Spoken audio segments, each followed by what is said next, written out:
जय माता दी दोस्तों, मैं विशाल नाथ आप सभी का स्वागत करता हूं मेरे YouTube चैनल में। आज मैं आपके एक बहुत ही महत्वपूर्ण प्रश्न का उत्तर दूंगा। प्रश्न ये है कि साधक के पास पैसे क्यों नहीं होते। हर साधक बोलता है तकरीबन कि मैं ये कर दूंगा, वो करूंगा, इस मंत्र को करो, धन लक्ष्मी आएगी, ये लाभ होगा, वो लाभ होगा, लेकिन साधक उसका लाभ क्यों नहीं उठा सकता। ये बात आजकल के नौसिखिए साधकों को भी नहीं खैर पता होगी। ऐसा होता है कि जब हम तंत्र मार्ग में आते हैं या शक्ति मार्ग में आते हैं तो हम एक आधार चुनते हैं, एक संकल्प लेते हैं। संकल्प में हम शक्ति को मांगते हैं कि हाँ मां, हम तेरी पूजा करेंगे, तेरी साधना करेंगे और तू हमें सिर्फ शक्ति ही प्रदान करेगी। हमें किसी जो है लक्ष्मी से कोई लेना देना नहीं, लेकिन हमें शक्ति जो है उच्च कोटि की शक्ति चाहिए। मैं अपने बारे में तो बता सकता हूं, लोगों का नहीं बता सकता हूं, लेकिन आधार यही होता है हर साधक का। अब कोई भी शक्ति मार्ग में आएगा, तांत्रिक बनने आएगा, अघोरी बनने आएगा, तो ये तो नहीं बोलेगा ना कि हे भगवान मेरे को ऐसा है, करोड़ों रुपए दे दो और शक्ति ना दो, तो बिजनेसमैन बनेगा ना जाकर। तो सबसे बड़ा मूल कारण होता है आधार का। अब बात करते हैं तुम लोगों की। तुम लोगों के पास आधार नहीं होता है, इसलिए हम लोग बोलते हैं कि तुम ये काम करो, इस संकल्प के साथ करो तो हो जाएगा, क्योंकि हम तुम लोगों को शक्ति का आधार नहीं देते हैं, तुम्हें लक्ष्मी का आधार देते हैं। इस वजह से जो है साधक के पास पैसे नहीं होते हैं। लेकिन साधक को यह भी नहीं पता था कि यह शक्ति उसी का ही भक्षण करेगी, उसी को ही खा जाएगी।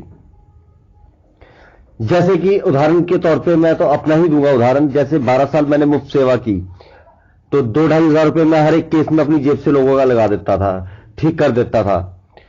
तो किसी ने शहर अदा कर जाते थे लोग, लेकिन किसी ने उसके बाद कभी नहीं पूछा कि भाई आप किस हाल में हो, या आपने हमारी जो बीमारी थी, ये जो तंत्र था, इसको आपने काटा है जो 40 साल से 30 साल से कोई नहीं काट पाया, और आपने एक दिन में काट दिया और आपने हमारा कष्ट लिया।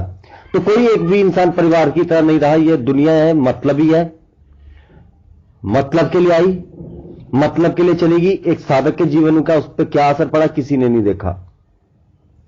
इसकी वजह से मैं खुद बीमार रहा, 15-15 दिन बीमार रहना मैंने, और अपने बिजनेस का सत्यानाश कर दिया। एक बारी मैंने वीडियो डाला था तो उसमें मैंने अपनी बिल बुक के दिखाई थी कि मैंने कहा ये देखो मेरी बिल बुक के कम से कम 2 लाख रुपए तो मैं सैलरी भरता था, लेकिन जनता के चक्कर में, भलाई करने के चक्कर में मैं खुद फंस गया।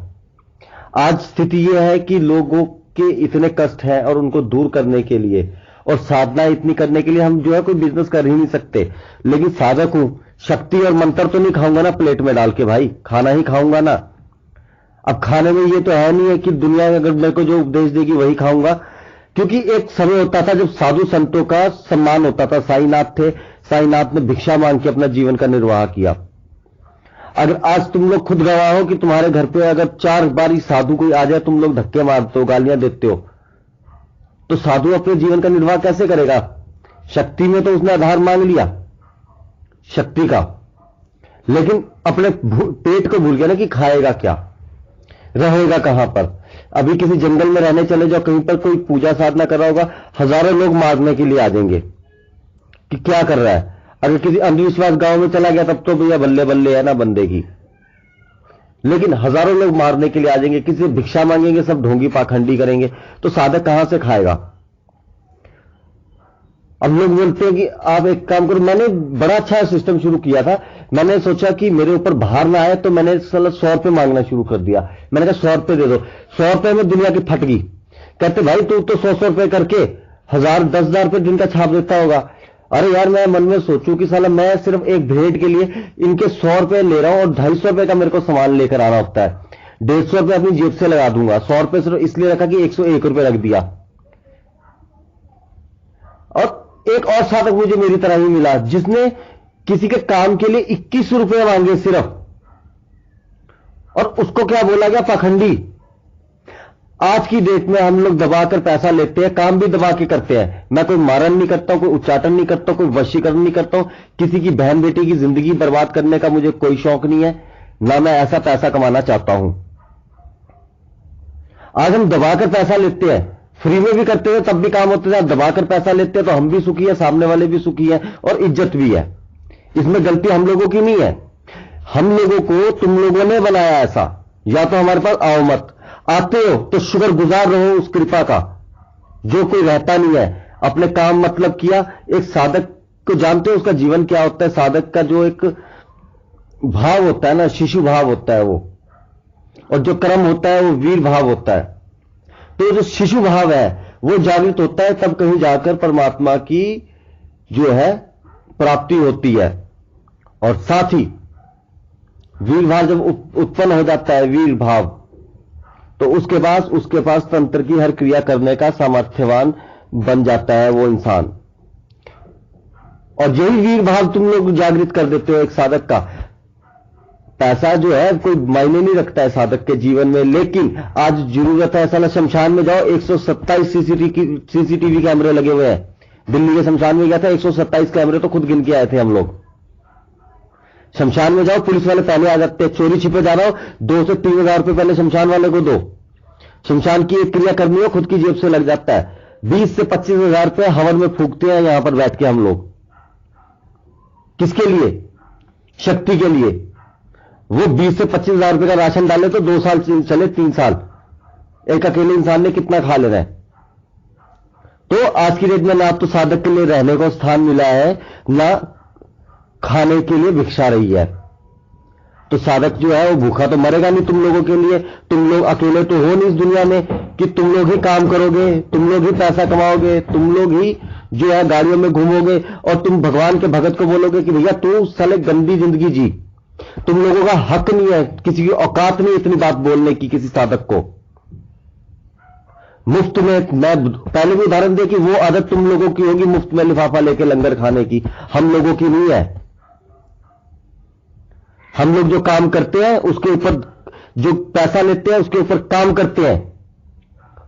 महीनों एक साधना की जाती है, महीनों बाद इस साधना को जागृत किया जाता है, उस मंत्र को जागृत किया जाता है। मंत्र शक्ति जागृत करने के बाद तुम्हारे सारे पाप कर्म अपने ऊपर लेने पड़ते हैं, अपने इष्ट के ऊपर लेने पड़ते हैं, बीमारी लेनी पड़ती है, सब लेनी पड़ती है। फिर तुम्हारे को जो हमारी बॉडी को प्योरीफाई करते हैं, फिर तुम्हारे को एक साधना के मार्ग में लेके जाते हैं जहां तुम्हारा अगला जन्म भी सुधरता है। रेस्टोरेंट में लड़कियों के ऊपर अभी जाओ, यहां पर अभी एक लड़की बोल देगी ना मेरे को पैसे चाहिए, लाइन लगा दोगे तुम। हल्का सा एक लड़की अपना क्या है कि हल्की सी एक चुनरी उतार देती है ना, लाखों 2-2 लाख व्यूअर्स हो जाते हैं। क्या शर्म आनी चाहिए तुम लोगों को? हम लोगों को ज्ञान देने से पहले खुद शर्म आनी चाहिए। वहां पे व्यूअर्स कैसे होते हैं? एक लड़की डाल देती है कि 5 लिखो, 4 लिखो, जादू देखो। क्या जादू का दिखेगा? नंगा पन औरत का। ये देखने के लिए तुम लोग लाखों कमेंट करते हो, हजारों लाइक करते हो, शेयर करते हो नंबर के लिए, और फिर तुम जैसे लोग उठ के आते हो हमारे पास हमें समझाने के लिए, हमें ज्ञान देने के लिए। औकात है ज्ञान देने की? बोलते हैं साधक पैसे क्यों लेते हैं? भाई साधक के पास पैसे क्यों लेते? नहीं होते। तुम्हारा क्या जा रहा है? हमने पूछा तुम्हारे ऊपर इतने कष्ट काय को है? काय को कुत्ते की जिंदगी जी रहे हो? मेरी जिस दिन सटक गई ना, उस दिन जिसका दिमाग मेरे को ठीक करना है, कमेंट बॉक्स में बकवास करते हैं ना, इनको पता नहीं कि किसके सामने बकवास कर रहे हैं। इनका लिखा हुआ एक शब्द इनके लिए काल बन जाएगा जिस दिन मैं अपनी औकात पर आ गया। और इससे पहले जब आया हूं ना अपनी औकात पे, तो वो साधक, वो बड़े बड़े अघोरी सब जानते हैं कि क्या हाल किया उन सबका। हम लोग सच्चे इंसान हैं, अपनी साधना मार्ग में कर रहे हैं, कोई बुरा काम नहीं कर रहे हैं, भला ही कर रहे हैं। पैसे लेकर तुम्हें ज्ञान दे रहे हैं। स्कूल में ज्ञान नहीं मिलता। स्कूल में क्या करते हो तुम लोग? कॉलेज में क्या करते हो? तो स्कूल का ज्ञान कम पड़ जाता है, फिर ट्यूशन रखवाते हो, कोचिंग करते हो। क्यों करते हो भाई? स्कूल में कंप्लेंट किया कभी कि हम स्कूल में फीस दे रहे हैं, सबको दे रहे हैं, फिर हमारे बच्चे को ट्यूशन की जरूरत क्यों पड़ रही है? जहां बोलना चाहिए वहां कोई नहीं बोलता। अब इससे ज्यादा मैं भी नहीं बोलूंगा। जय माता दी। अगली वीडियो में देखते हैं। चैनल को सब्सक्राइब कर दो, वीडियो को लाइक करो, डिसलाइक करो, जो मर्जी करो। जय माता दी।